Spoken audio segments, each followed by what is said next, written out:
Assalamualaikum warahmatullahi wabarakatuh. Perkenalkan, nama saya Septi Dahyani. Di sini saya akan mempresentasikan tugas manajemen konflik dan perubahan. Contoh studi kasus terhadap penolakan dalam organisasi. Perubahan organisasi. Di suatu perusahaan A, direktur mereka digantikan direktur yang baru. Semenjak direktur baru tersebut menduduki jabatannya di perusahaan tersebut, ia menggantikan beberapa peraturan kantor sesuai dengan wewenang yang telah ia buat. Contohnya seperti dihapusnya uang makan karyawan dan tidak adanya bonus tahunan.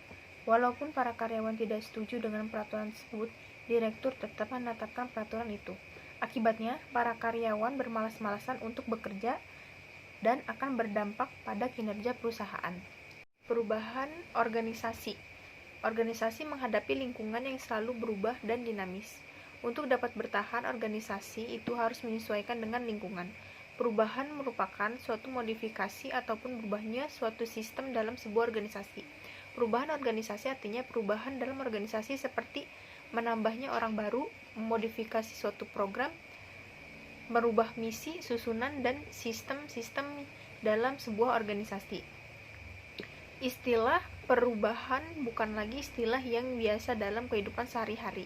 Di sini perubahan merupakan membuat sesuatu yang menjadi lain, dan perubahan juga dapat membawa ke arah penyempurnaan dan berbeda dengan keadaan sebelum terjadi perusahaan.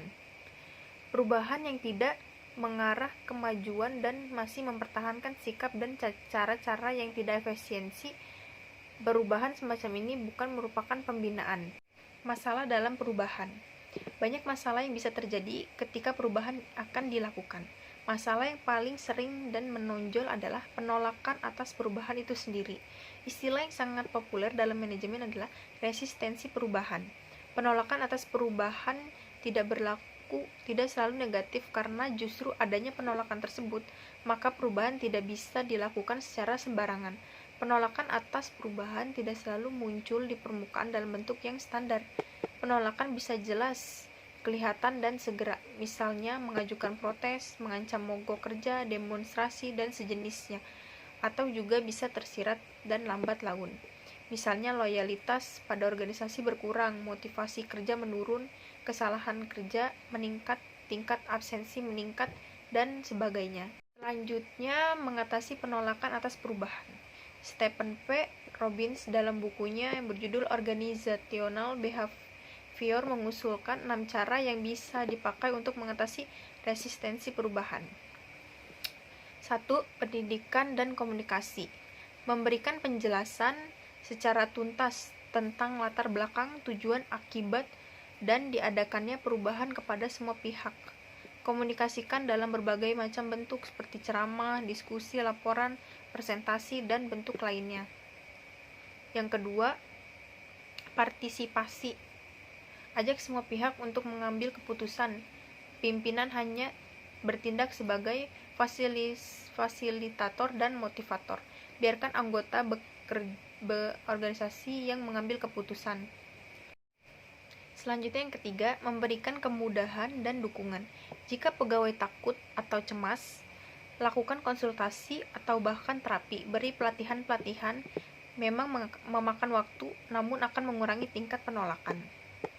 Yang keempat, negosiasi. Cara lain yang juga bisa dilakukan adalah melakukan negosiasi dengan pihak-pihak yang menentang perubahan. Cara ini bisa dilakukan jika yang menentang mempunyai kekuatan yang tidak kecil. Misalnya dengan serikat pekerja, tawarkan alternatif yang bisa memenuhi keinginan mereka. Selanjutnya, memanipulasi dan kooptasi.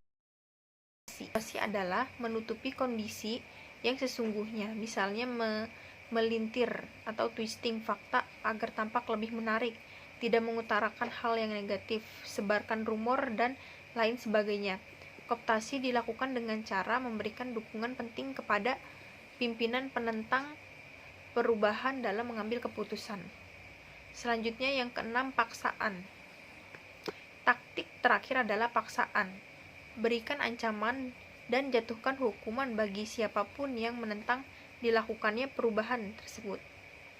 Selanjutnya kesimpulannya, Dari contoh kasus di atas yaitu direktur perusahaan telah melakukan perubahan di dalam organisasi yang dapat menimbulkan masalah dalam perusahaan dengan tidak melakukan musyawarah terlebih dahulu pada karyawan dan tidak ada kesepakatan bersama, sehingga berdampak pada kinerja perusahaan. Dapat menimbulkan stres pada karyawan dengan peraturan baru yang dibuat oleh direktur perusahaan.